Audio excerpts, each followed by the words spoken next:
Oh, hey, what's up, you guys? How's it going? It's Papa, and today I'm going to be bringing you my Salamangreat list that I have been playing for the current format. I've been playing it online just a little bit. I haven't really put full dedication to it, so this is kind of just like a rough draft of what I have so far. It made me want to put the decks together when I saw a bunch of people at locals playing it, and it's still a fun deck. I mean, it's very consistent. It's a lot more consistent now that it circles at 3, don't get me wrong, but I really like what the deck does, and without further ado, we're just going to go ahead and jump right into it. Again, I've been mainly on the Sword Soul Eldritch kind of hype right now because those are just the decks that I have the most success with. But in my free time, I have been testing Salamangreat. So for the list, we play 3 copies of Buffalo, 3 copies of Foxy, and 3 copies of Spinny, 2 copies of Jaguar, and then 1 Gazelle. So I feel like this is the best lineup you could play. Don't get me wrong, sometimes I do want to play Debug, but in terms of the other Salamangreat monsters, Falco and Fowl just aren't that good right now. So I just found playing the second Jaguar to be even better. I'm still playing Desires in this deck. Now that it's at 2, it helps out even more. So I definitely want to make sure I still have at least 1 copy of Jaguar in the deck.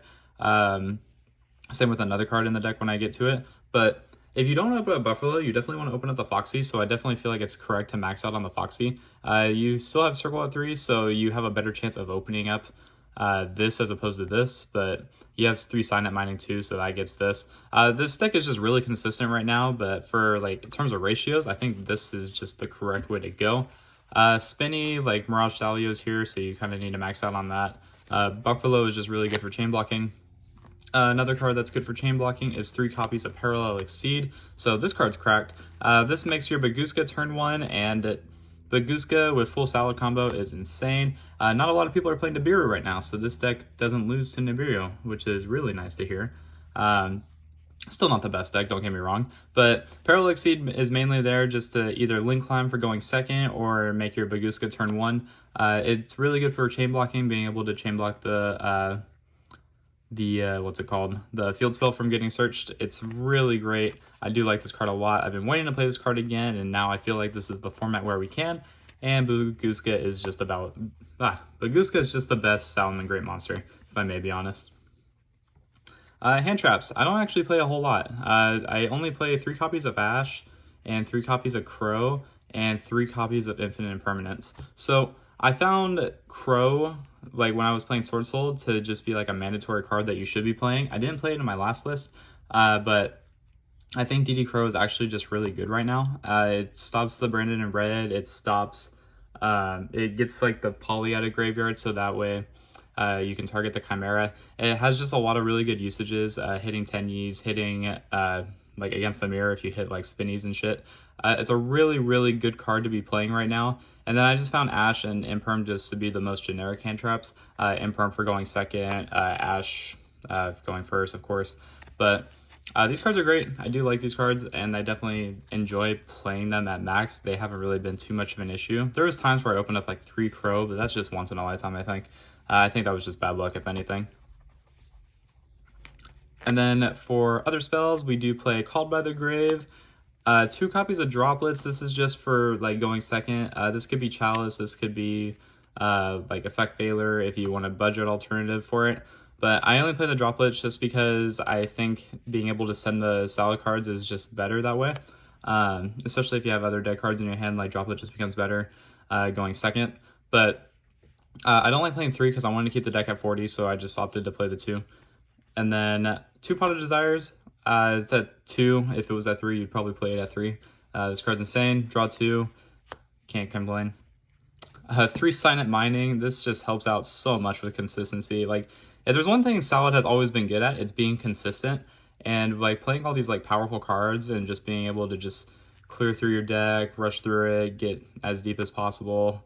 It's amazing. And this card's just broken in general. It gets you to Buffalo. It gets you to a Salad card you might be missing.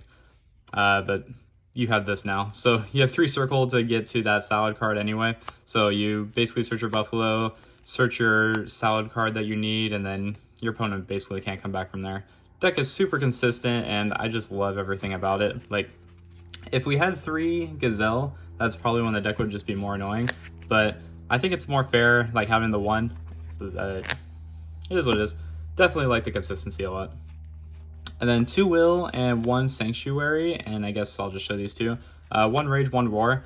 I don't think you really need more of this. Like, arguably, you could play 1 Will if you want, because you can search it. Or you can search it, or you could send it. But I think I'd rather have the second Will, just because when you get to the grind game, it comes up a lot more. I did debate on playing like a second transcode talker for that reasoning, but I think 2 is fine, and then of course the 111, because you don't need anything else. You always just search them or send them before you resolve your desires anyway, so you don't really need any more. But that's it for the main deck. It's a full 40 cards. Definitely like this build a lot. I think it's really good. For the extra deck, I'm not going to show a side deck because, again, I've just been playing it online. I haven't really played it for like locals or anything, so we're just going to make it nice and simple. 3 copies of Balinx. Shouldn't really have to explain too much. This card's insane. 3 copies of Wolf. Being able to just add back your Gazelle, add back an Ash, add back the Roar, whatever it is that you need to add back, Wolf does it for you. I'm not playing Heat Leo. Heat Leo is not good, mainly because now you have Heat Soul. This card is insane. I never realized how good this card was until I used it. So basically you make your update jammer, you make your, you go update jammer with this on the field, and then you get into transcode, and then it's just like an easier way to just go for game that way. But Heat Soul's really good. I'm really glad this card is out, because that's what makes this deck even better than what it was before. But you definitely don't need Heat Leo. I think that card is just absolute garbage. I never really was a fan of it in the first place.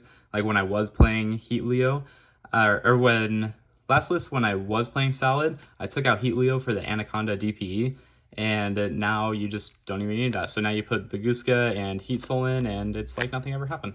So that's good. 1 Lingeribo. You need this for like Blackout, for like Imperm, Evenly Matched, like a bunch of like random trap cards that are really good right now. But this is mainly just for Blackout, just being able to protect. Really good card. 1 Phoenix. You don't need to play this. I think this is just like the 1 flex spot in the extra deck. Like I wanted to have like an out to like some kind of back row removal in the main deck, so I just put the Phoenix in. This was the second transcode talker, but I decided to cut it for a Phoenix. 1 Splash Mage and 1 Update Jammer. Like, these cards are just very self-explanatory. This card's cracked. I don't think you should be playing this deck without this card. This gets you this, or vice versa. Like, it's really broken. And then 1 Transcode Talker. Again, I do want to find room to play a second one, but we're at 1 right now. Access Code Talker. This is basically what steals you games. And then Mirage Stalio and Baguska for your XZs. This card being off the list at 3 doesn't really make a difference. You still just play 1 of it. You could play 2 if you have the room for it, but I don't think you do. So just play 1 because you can always get it back. And then Baguska is the best Salamangreat card because everything stays in attack because you're a loop deck. So that's it for the deck profile, guys. Just nice and short, simple. I just wanted to show you guys what I've been playing. It's just like a rough draft, so if you want to like base it off this, if you're trying to play Salad in the future, I do think it's a really cool deck, like super consistent. Again, like the amount of cards, like 3 Circle, 3 Mining, 2 Desires, like there's so much deck thinning that you can do in this deck, and drawing hand traps. Like it's like the one deck that can really afford to play like a lot of hand traps right now, that and like Striker, but we don't like Striker. So that's it for the video, guys. Until next time, this has been Papa, and I will catch you all in my next video. Take care, everyone.